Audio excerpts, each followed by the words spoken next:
Hey, y'all. Welcome back. I didn't know I was going to turn right back around and film another video for season 13, episode 6 of Real Housewives of Atlanta, RHOA. But the episode was pretty boring.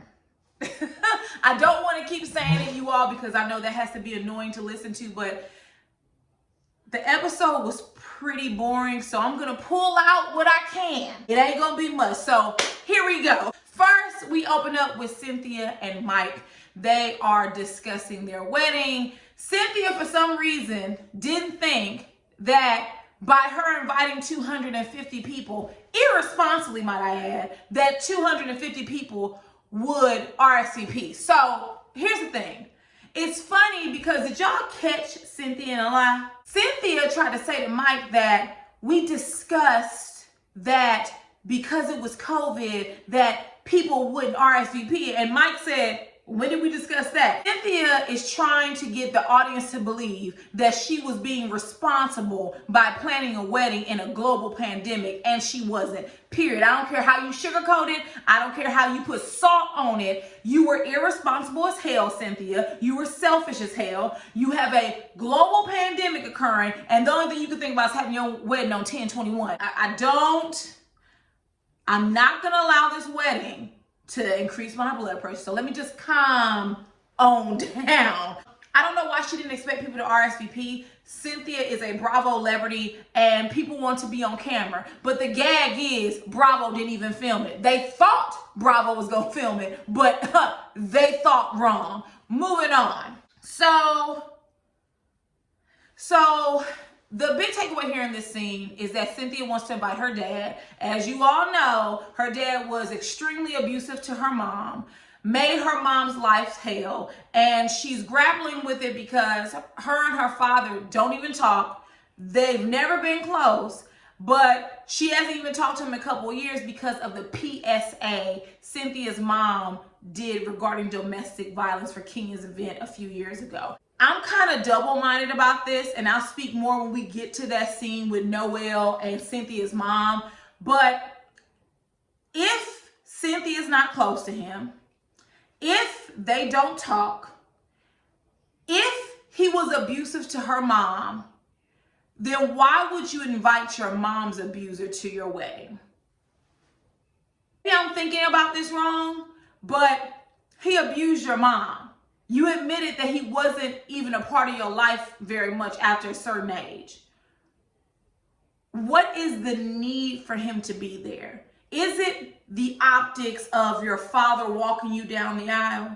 And I ask that in a sensitive manner because I think that we as women, we've been brainwashed that a wedding has to do A, B, C, and D. Your father has to walk you down the aisle. But I feel like your father has to earn that right. And if they haven't been there for you as a child, through adolescence, through your teenage years, through your adult years, if he was an abuser, right? Take him out with the trash. But then again, that's not my father. I remember my mom used to tell me that children whose parents were not in their life, they seem to love them more. And I didn't understand that until I got older and I began to witness it. And I think it's because they're trying to overcompensate for a relationship or for characteristics that were never there. I mean, I don't know. I had a fairly stable bringing up. My mom and dad have been married for 40 plus years. My parents have always been in the house. My dad has never gone missing for 3 days like Ralph. I lived in the same house all my life. My parents owned the house.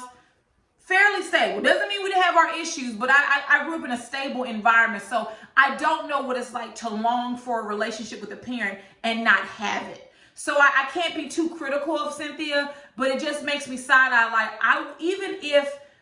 even the whole thing with Mike wanting to invite Dennis, you don't know Dennis. You know Dennis from Real Housewives of Atlanta. Dennis cheated on Porsha while she was pregnant, and if I'm correct, after birth. So why are we inviting someone that is a toxic human being just because you want him there? Like, the thinking makes no sense. I don't even know why Dennis should be there. Why are we encouraging toxic relationships? Because to be clear, Dennis and Porsha's relationship is toxic.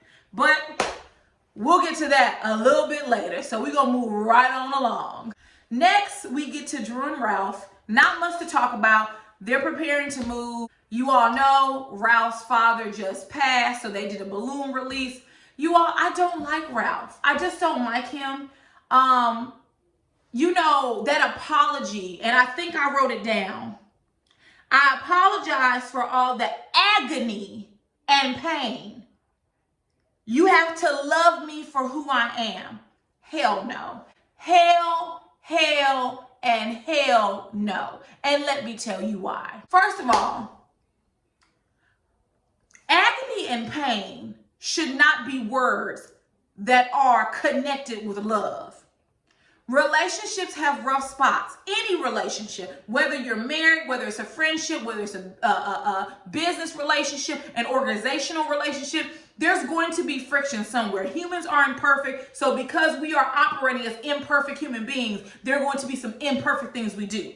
That's understood. However, I would not want to describe my relationship with my significant other, with your partner, with your spouse, with your boyfriend or girlfriend as agony and pain.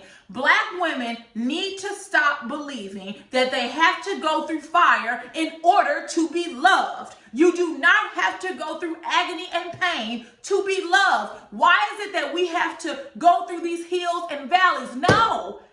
Love does not require that. And for him to just write his poor behavior off as, you know, you gotta love me for me.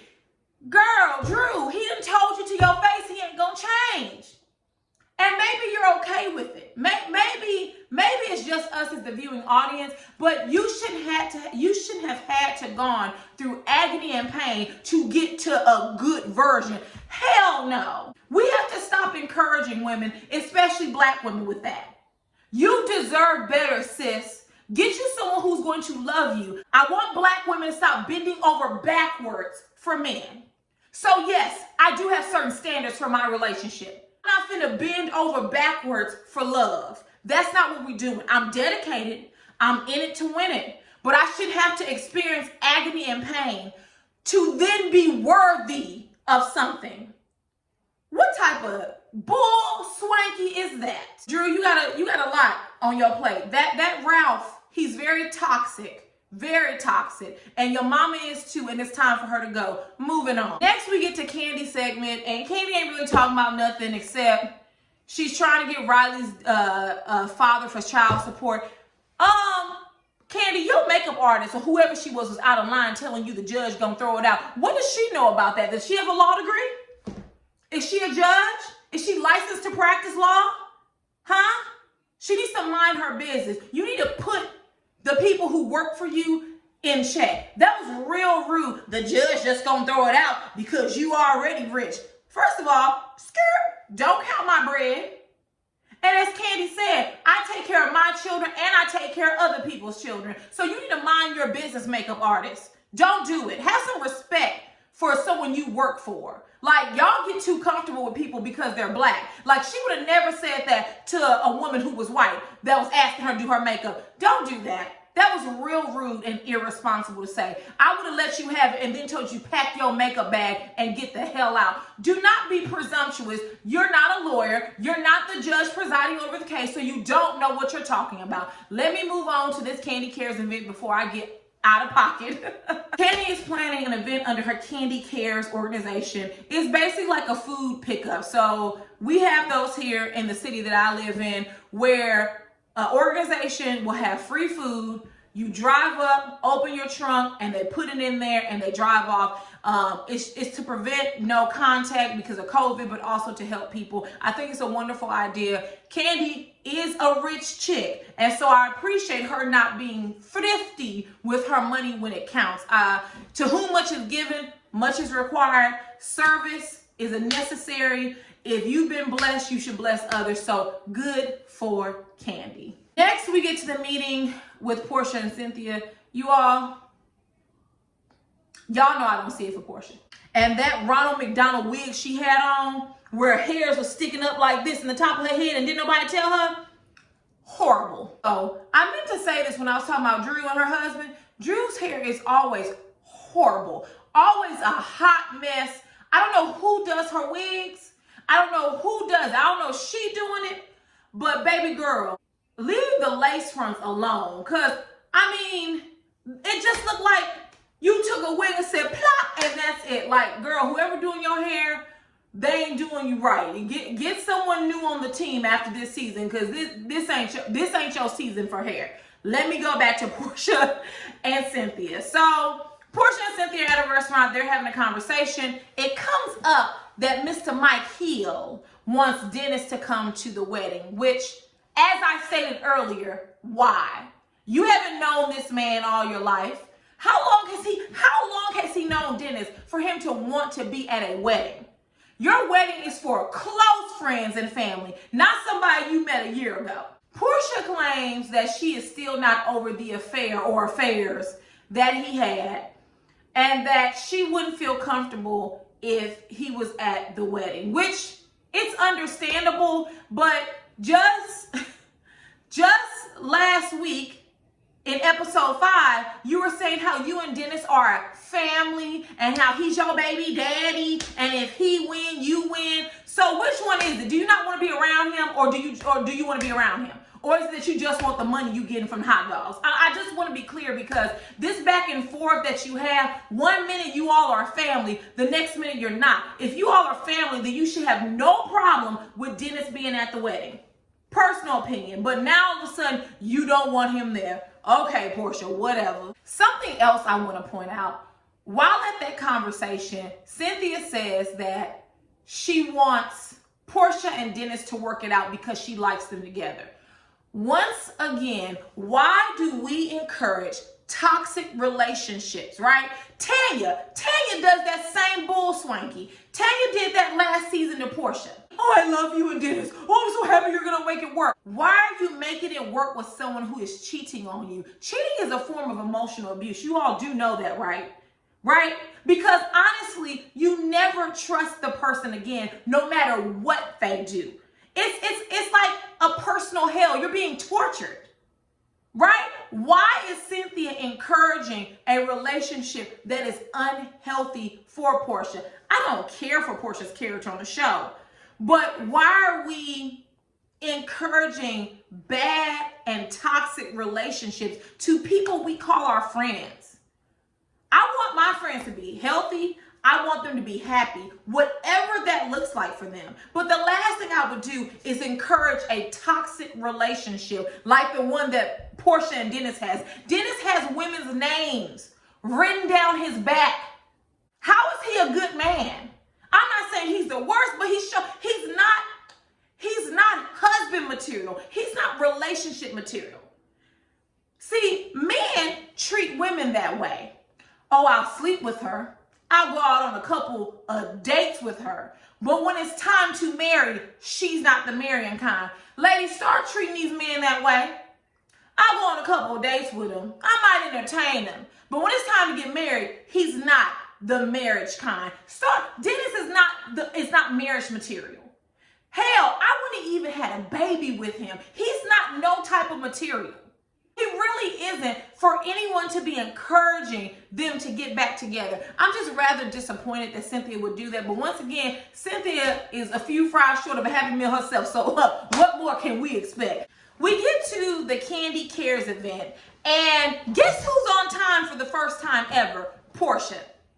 And later on in the scene, Kenya made a comment, or in her personal confession, she made a comment where she said, Porsha's on time for the photo op. And she was 100% correct. Porsha sashays into almost every scene late, purposefully. But you knew cameras were going to be there, probably the local news station, probably the local radio, and you showed up on time to get your photo out. I told y'all, Porsha is an actor-vis. Y'all gonna pick up on the behavior. And Kenya may not be my favorite character, but she is 100% correct about Porsha. She's showing up to smile. I'm here. I'm passing out bread. She don't give a damn about none of that, because everything else she late for. She showed up right on time. Hi, I'm here. Oh, okay, on time. But you mysteriously can't be on time for anything else. We see you, Porsha, and me and Kenya will see you and raise you 20. Moving on. Kenya is extremely goofy. Like, Kenya is normally goofy, but she's been kind of off the rails this season. Just always jumping up and down and acting goofy, and it's getting on my nerves. Damn, Kenya, calm down. You're not new to this show. You true to this show. We also see that Kenya is very bossy for an event that's not hers. Kenya, you were getting on my nerves. Pack this, do that. All right, keep it moving. I'm sorry, are you the manager of this event? Like, Kenya, you can't talk to people like that, especially when it's charity work. I agree that you need to be serious when it's charity work, but when you're on your feet all day, and I've worked several community service projects where you're on your feet all day, you're passing out stuff, you're packing stuff, you need some lightheartedness.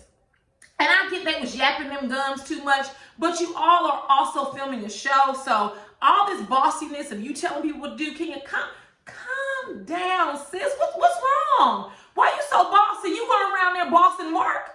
So calm down. Calm down, Kenya. Sometime during the Candy Cares events, of course, the conversation about Porsha and Dennis going to the wedding or being invited to the wedding comes up. And you know, Kenya, once again, she called Porsha on her crap. She said, y'all go back and forth all the time. So why are you making it a big deal? It's the same thing I feel. You just said this man was your family member. You just said he was your baby daddy. When he win, you win. But you're in such distress to even think about him being invited to Cynthia's wedding. Like, I call BS. Kenya calls BS too. And she's right, because Porsha, you lying. You just sat at the table the last episode talking about how veganism bolsters your sex life. Well, who are you talking about? And when they called you out, oh no, I'm not having sex with anybody. Really? All right, Porsha. It's none of our business, but we also aren't stupid, Porsha. The thing is ridiculous. I don't know if you're playing hard to get. I don't know what it is, but we all know that you want Mr. Dennis there. And to my memory, she arrived with him on her arm to the wedding. Now, didn't she? Kenya be knowing, sis. Kenya be knowing. Moving on. We get to them having lunch in the middle of the event. And what has become very apparent to me is that Drew has not been filming any group functions with them. I think she filmed with, was it Cynthia or Kenya early on, like in episode 1 or 2? But other than that, we haven't really seen her around the girls. I don't know if someone in their house had COVID. I don't know what happened. I don't know if she's quarantining herself because she does have children. But if Drew ain't gonna be with the group, y'all should have made her cast member be like LaToya, because we ain't got time for this. She really ain't bringing nothing except her and Ralph. And I'm tired of hearing about the storyline already. We already know that Ralph is a toxic piece of trash. So it's only so many places this storyline can go, unless he decides to go missing again for 3 days and we find out he's cheating like we already knew. So I don't know why she's not filming with the girls. I wonder if she's worried because she does have small children. She does have her mother in the household. Either way, if that's the case, then kudos to Drew for being semi-responsible, because it is a global pandemic, least we forget. Also, Kenya mentions that her and LaToya want to plan like a getaway, a girls' getaway in the middle of a pandemic. Y'all, I'm not gonna let this ride. I'm just not. It's so irresponsible. But her and LaToya want to plan a getaway. They're trying to figure out where they go. I think they might have said South Carolina. I'm not sure if that's the place they agreed on, but I guess this is where Strippergate takes place. So hold on to your horses, y'all, because the rest of the season is going to be about Strippergate. Also, did you all notice that Candy was saying that there are some cheapies amongst the group, and that the people she would have thought were going to donate didn't? And what I have to say about that, Miss Candy, is that the people who show flow and step toe, the people who like to stunt in all this Gucci and Louis Vuitton and Christian Louboutin and Chanel and Fendi and all of this, a lot of them are the ones who ain't got it. And they wear those luxury items to overcompensate. So you should be shocked that Marlo gave you $5,000. She probably had to go and ask one of her buddies for the money. So it doesn't shock me The ones who always show flowing and step toeing, got the big luxury car, got the big luxury heels, got the big luxury purses. Now, a lot of times, those are the ones who don't have as much as you think they have. I mean, because honestly, what does Marlo do outside of Real Housewives? This shouldn't be a shock, Candy. We're going to move on to the last scene of the episode, thank you God, where it is Noelle, Cynthia, Mallory, and their mom. But first, can we just take a second to admire Noelle's beauty? She is drop dead gorgeous, and she knows it. I stand for a queen that knows she's gorgeous. She's beautiful.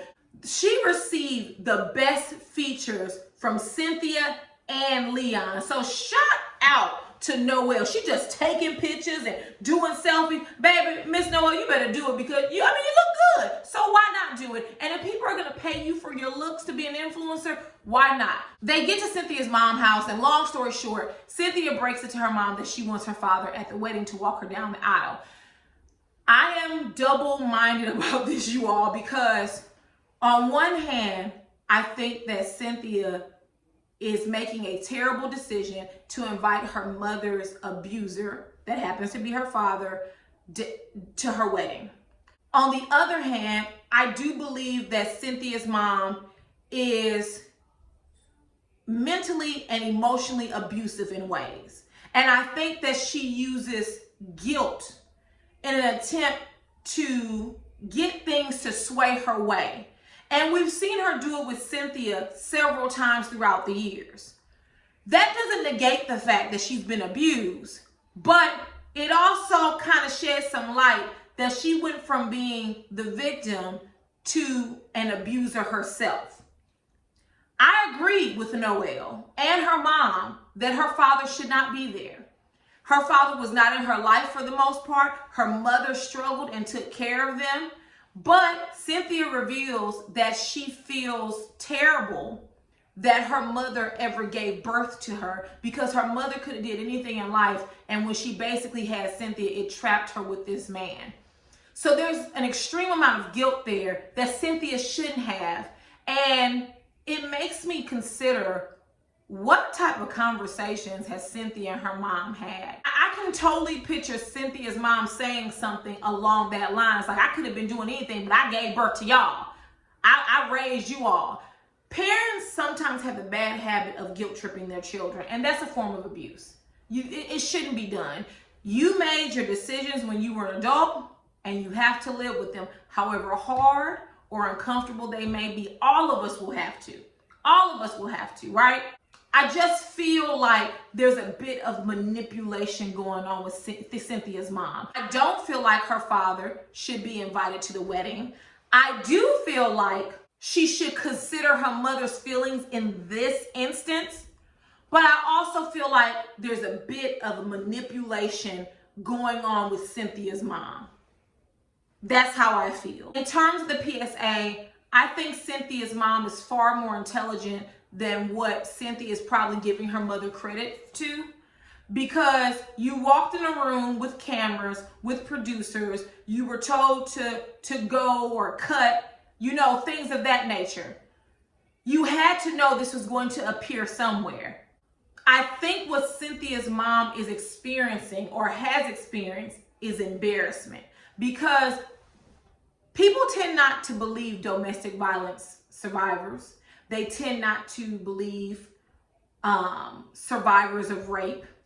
They tend to say things like, I can't picture him doing that. I don't give a damn what you can picture. He did it. Especially church folks.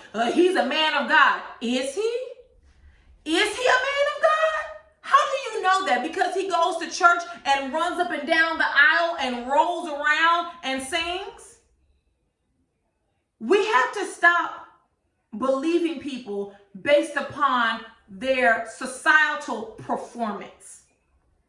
I don't know much about Cynthia's father, but I am choosing to believe that Cynthia's mom was abused by him. And she has every right to tell her story.